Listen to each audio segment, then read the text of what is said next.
You can save 15% or more at Amazon when you pay with Bitcoin or Bitcoin Cash. Just go to purse.bogosity.tv. You can set your own discount. 5% gets you fastest delivery, or you can set it to 30% or more if you're not in a hurry.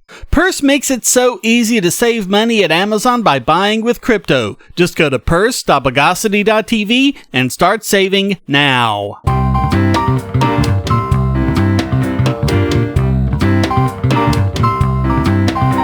Welcome to the Bogosity podcast for the week of April 5th, 2020, the podcast that kicks off the multi-core widening.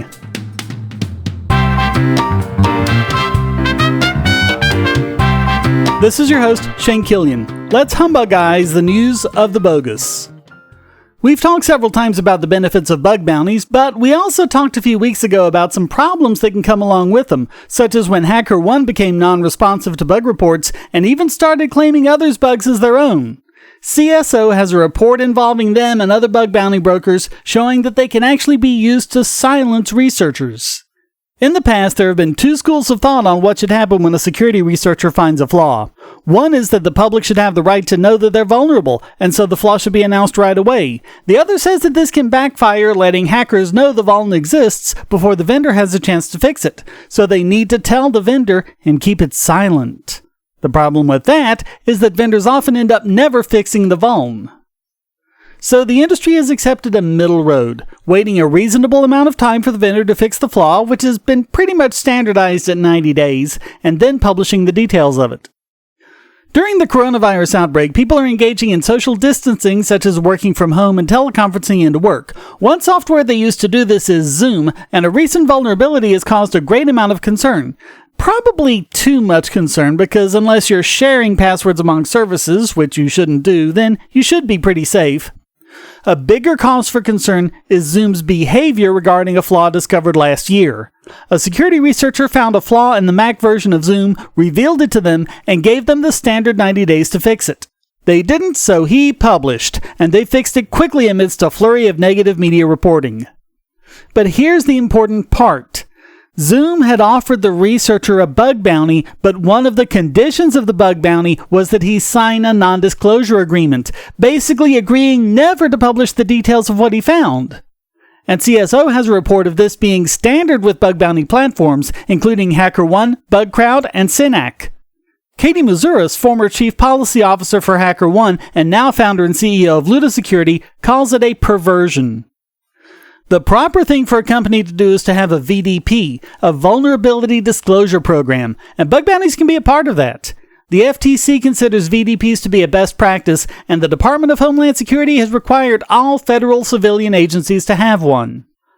The problem is they can be a real challenge. According to HackerOne founder and CTO Alex Rice, quote, "Getting ready for a VDP is technically straightforward, but politically is a harder challenge. Today we have people launching private bounty programs before VDPs, and that's a model that's worked well to start building that researcher relationship with a small number of hackers in a private engagement.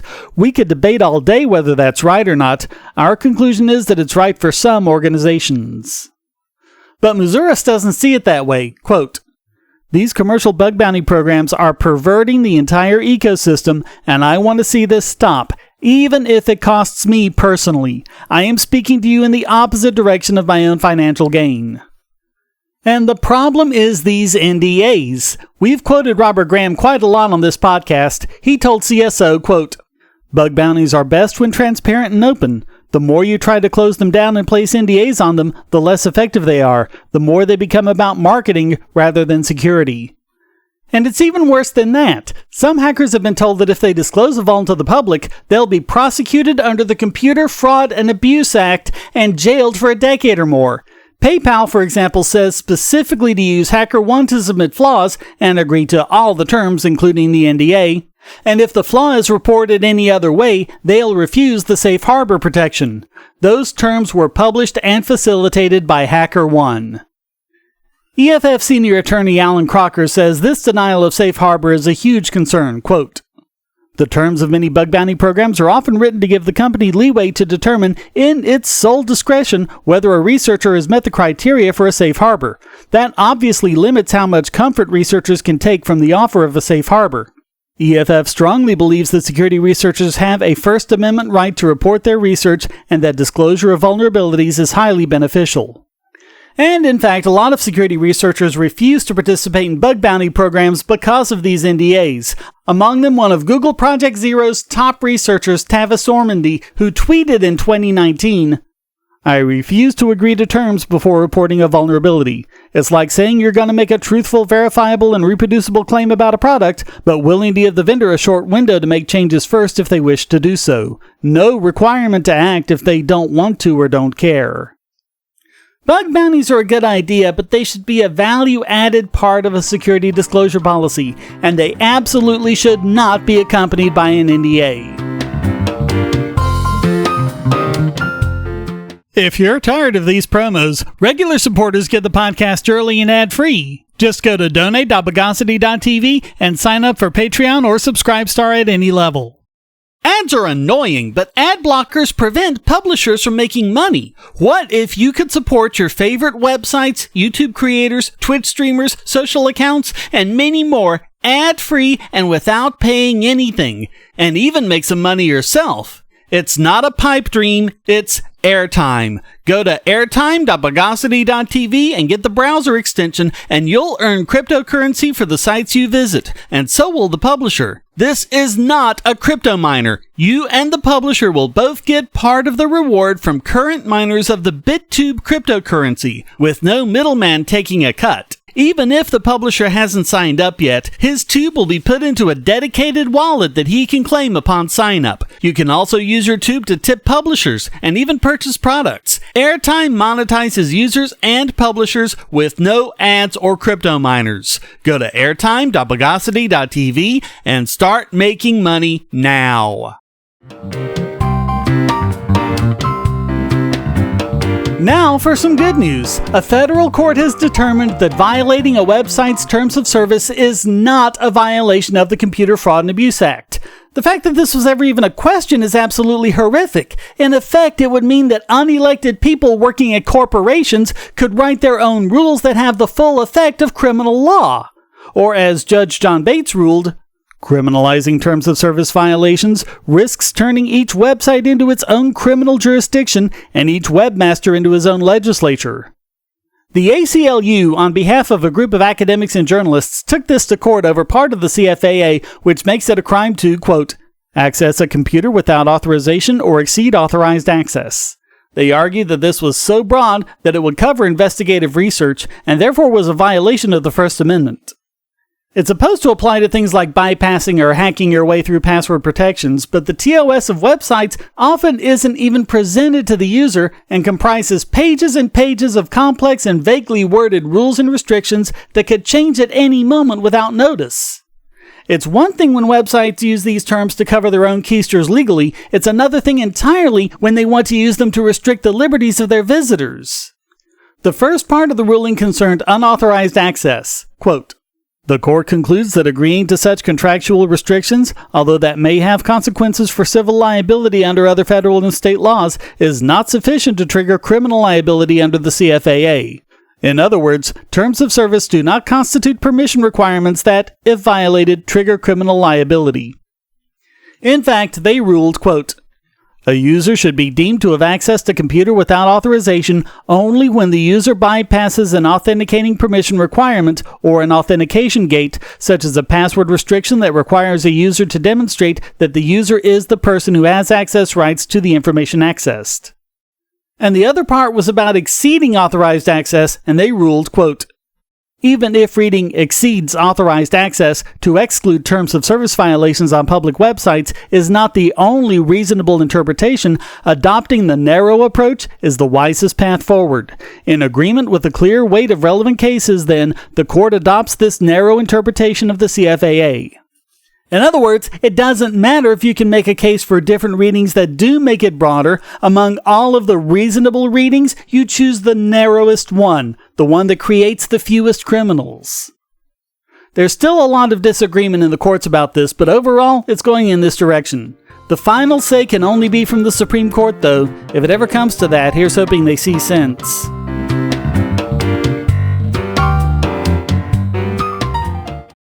If you're on the Wi-Fi in a coffee shop or hotel, anyone on that network can get your traffic. Do you really trust all of those strangers? For that matter, do you really trust your ISP? A VPN can protect you from prying eyes, disguise your location, and even foil government censors. It's essential in this day and age, so go to vpn.bogosity.tv and you'll be taken to BoxPN. Starting at just $2.99 a month, you can get unlimited high-speed connections to VPN servers all over the world, and they don't log connections, so your privacy is assured. Traveling abroad, just VPN home, and don't worry about what those other governments are doing. Back at home, stop your ISP from traffic shaping and messing with the quality internet access you're paying good money for. You can connect from multiple machines at once, including your smartphone or tablet, and it supports all the secure standards, including OpenVPN and SSTP. Bypass censors and surveillance with your own secure VPN connection. Go to vpn.bogosity.tv.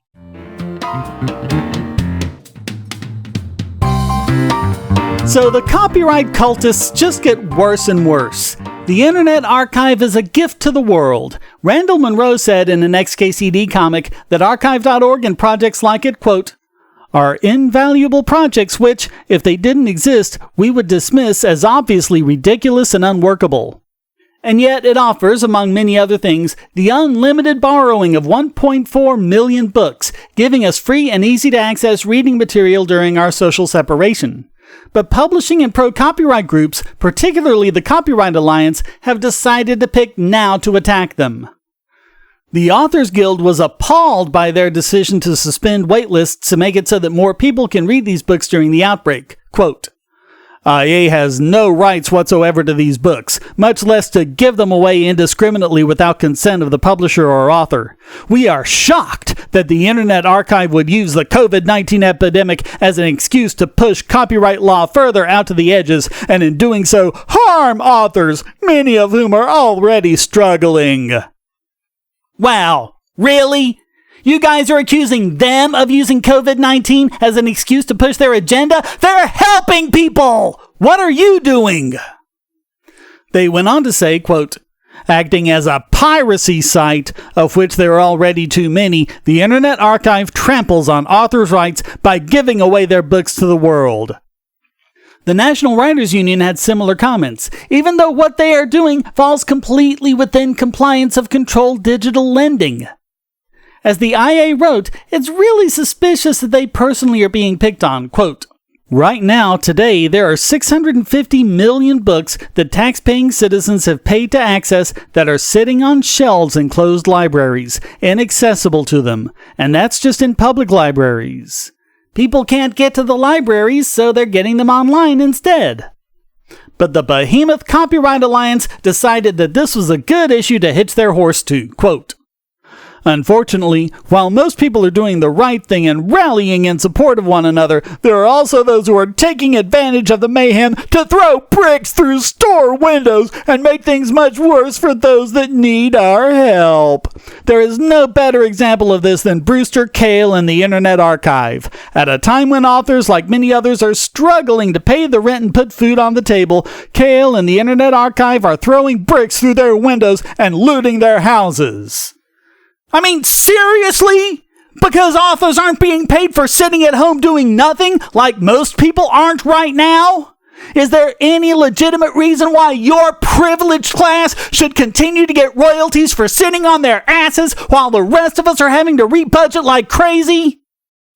Of course, this is actually a criticism of the National Emergency Library itself. They're just trying to psychopathically use COVID-19 as an excuse to go against it, like they've always wanted to do, with libraries and other lending institutions on their targets next, probably with the first sale doctrine to follow. And they're doing it while hypocritically claiming the IA are the ones abusing the COVID-19 pandemic. Unbelievable. They are the ones who are vile.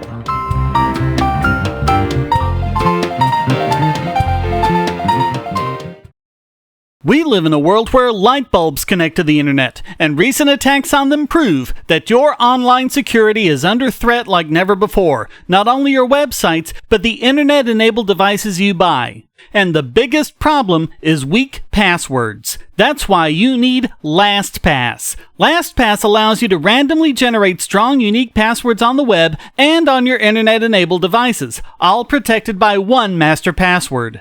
LastPass sets up in minutes and gives you secure automatic logins throughout the web, synchronizing across all your browsers, all your computers, and even your mobile devices, at home, at work, or on the road. It even securely stores sensitive form data, including credit card numbers, backup sensitive documents, software licenses, Wi-Fi logins, and more.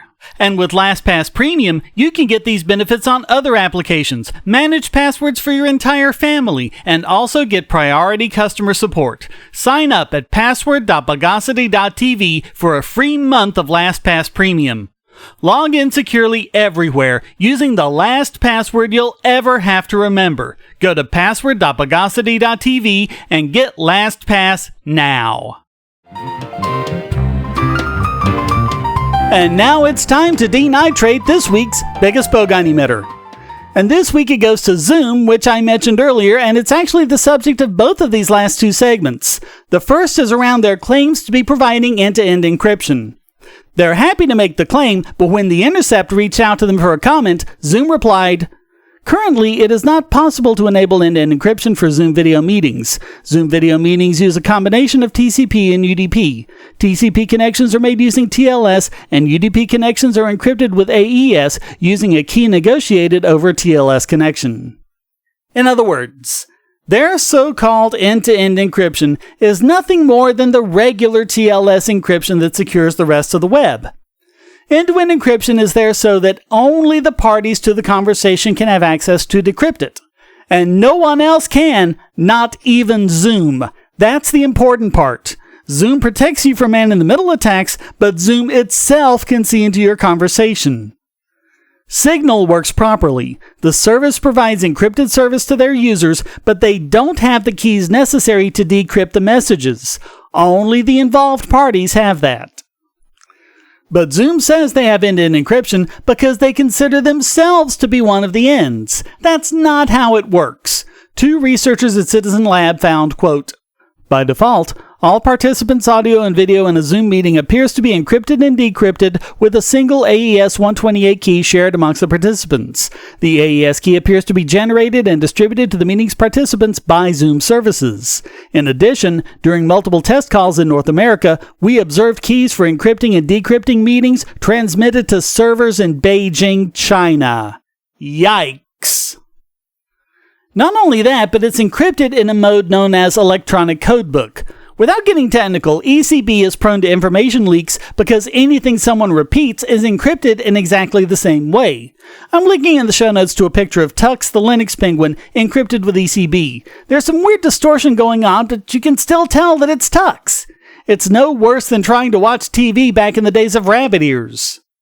But as security expert Matthew Green tweeted, "People are worried about the fact that Zoom encrypts with ECB. This is bad, and it's a red flag for crypto.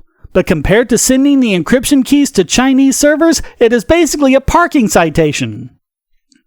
The researchers concluded, "The rapid uptake of teleconference platforms such as Zoom without proper vetting potentially puts trade secrets, state secrets, and human rights defenders at risk.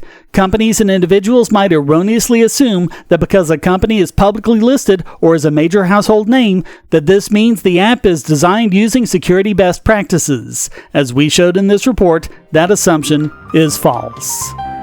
So all of that makes Zoom this week's biggest Bogon emitter.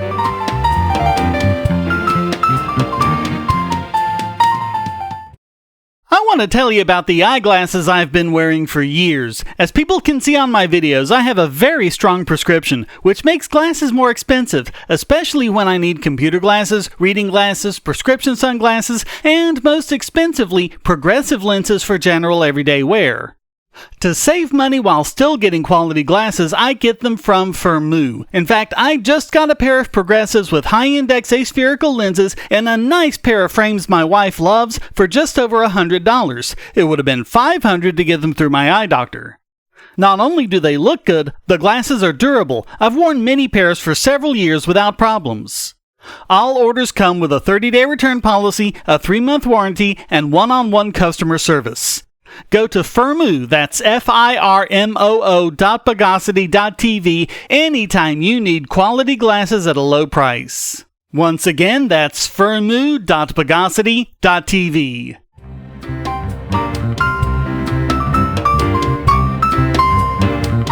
And now let's emblematize this week's Idiot Extraordinaire. And this week it goes to Senator Richard Blumenthal, who is one of the ones complaining that Zoom doesn't have end-to-end encryption, even though that's the very kind of encryption he himself wants to outlaw. He was a co-sponsor of FOSTA and was infamous for saying that if a company can't afford the infrastructure to comply with it, that they should go out of business. He's also a co-sponsor of the Earn It Act, which, as we covered in a previous podcast, not only threatens Section 230, but would also effectively ban end-to-end encryption.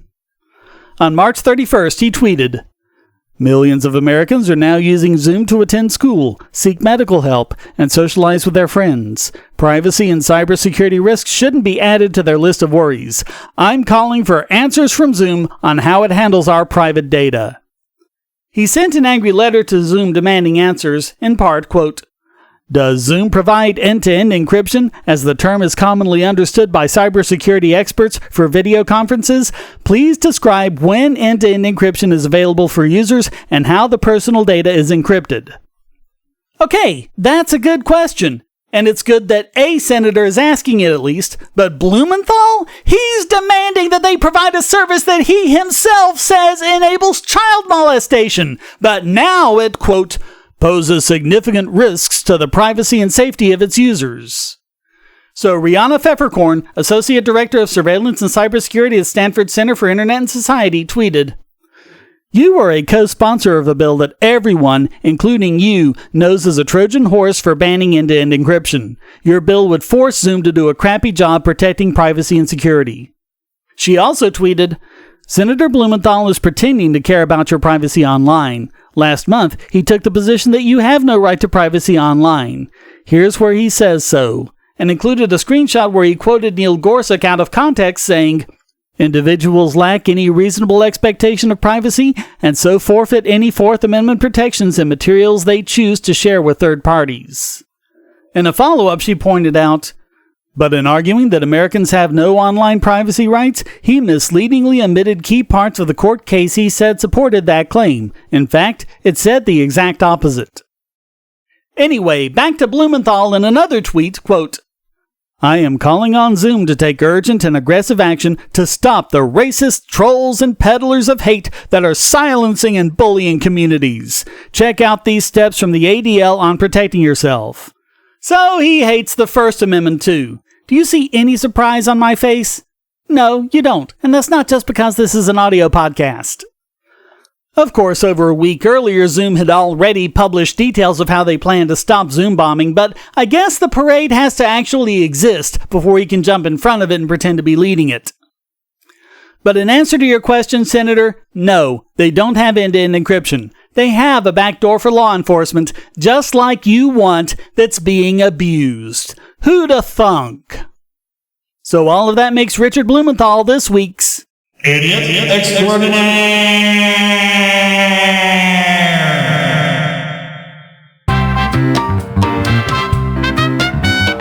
Well, that wraps up this "Anybody that would send his own brother to the hot seat gets my vote" edition of the Bogosity podcast. I hope you enjoyed it. If you did, please keep this podcast going by subscribing and supporting in one of several ways you can find at donate.bogosity.tv, including PayPal, crypto, and subscribing at Patreon or Subscribestar to listen early and ad-free. Also, please come to discord.bogosity.tv where you can join the discussion and post a question, statement, news article, or rant. Thank you for listening. Until next time, here's a quote from Eugene McCarthy. "Being in politics is like being a football coach. You have to be smart enough to understand the game and dumb enough to think it's important." The Bogosity podcast is licensed under Creative Commons Attribution Non-Commercial No Derivatives 4.0 International License.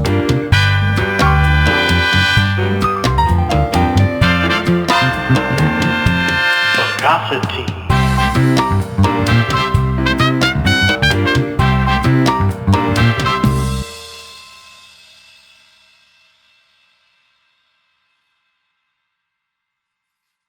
Ads are annoying, but ad blockers prevent publishers from making money. What if you could support your favorite websites, YouTube creators, Twitch streamers, social accounts, and many more ad-free and without paying anything, and even make some money yourself? It's not a pipe dream, it's airtime. Go to airtime.bogosity.tv and get the browser extension, and you'll earn cryptocurrency for the sites you visit, and so will the publisher. This is not a crypto miner. You and the publisher will both get part of the reward from current miners of the BitTube cryptocurrency, with no middleman taking a cut. Even if the publisher hasn't signed up yet, his tube will be put into a dedicated wallet that he can claim upon sign up. You can also use your tube to tip publishers and even purchase products. Airtime monetizes users and publishers with no ads or crypto miners. Go to airtime.bogosity.tv and start making money now.